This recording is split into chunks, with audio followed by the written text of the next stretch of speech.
Okay, so this machine learning session is about using natural language processors to make some sense of the English language.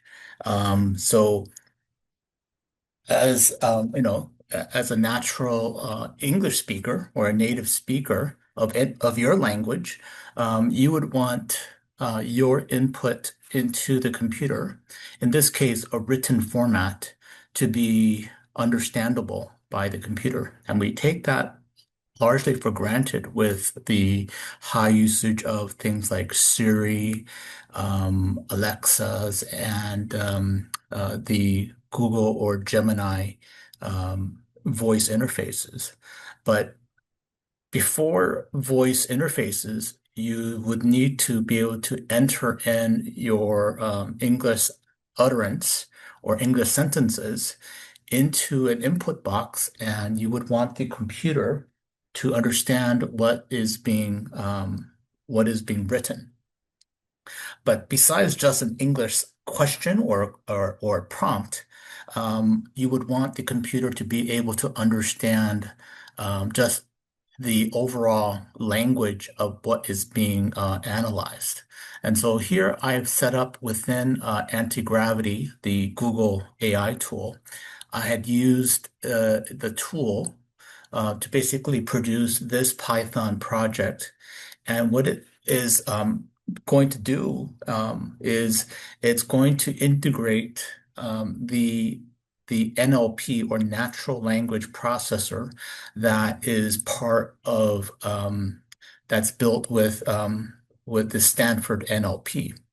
And after I had used the anti-gravity to prompt it to develop this, then I was able to then have it basically do this type uh, of of processing. So here I am going to run an example that I did before.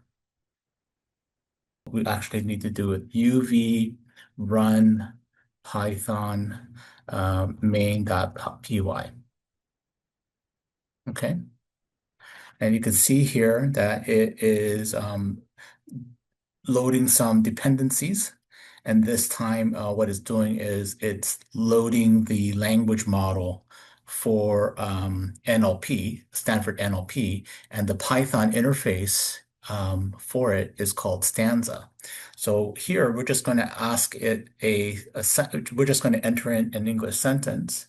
So let's see, Bill Clinton visits the let's see, Egypt in 2010 to meet with its its president. And if you then look at the output of this, okay, so this was the prompt that I entered, and it begins to analyze this sentence. And for us, when we read something like this as native English speakers, it makes perfect sense. This is the subject, verb, object, and some uh, uh, some descriptions about the object of who the subject was meeting. So here you can see that the NLP has these determined here, as you can see, Clinton is the proper noun, see proper noun, and then you can see visit is the verb, and it is the root verb, and then Egypt is another proper noun, okay?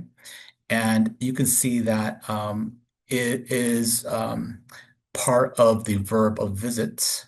And then there's other parts, such as in 2010, and then uh, other types of possessives or parts of the sentences. So POS is a part of the sentence.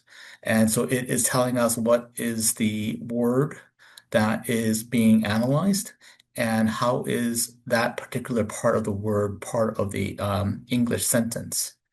And if You then run this type of processing on large, let's say, uh, the whole article written by a news agency, or let's say even by a researcher. You can then analyze the sentence or the whole article and then be able to then put together all these different parts of the sentence and then make certain relationships.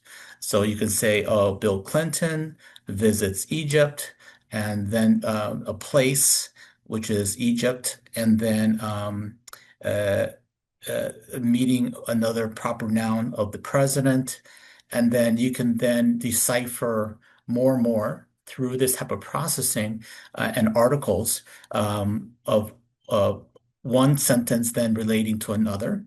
And then within an article, how that one article can be related to another article. If another article is analyzed in a similar way and um, the proper noun in that other article is Bill Clinton, or let's say the Egyptian president, then we can then link those two articles together to say that they are at least somewhat slightly related to each other. And this is how computer systems take the human language, in this case English, and then be able to process the written language in a way that is understandable by the computer system. But understandable meaning it is at least able to understand what the sentence structure is and what are the proper nouns and verbs and objects and other things such as dates. Here, the date of 2010. So then you can then say within an AI system, what are all the places that Bill Clinton visited in 2010? And if you enter then that kind of AI prompt into something like Siri or Gemini or ChatGPT, it can then scan through all its articles and say, what are all the articles of where a proper noun of this proper noun and then visits a place and then in a certain year or around a certain year.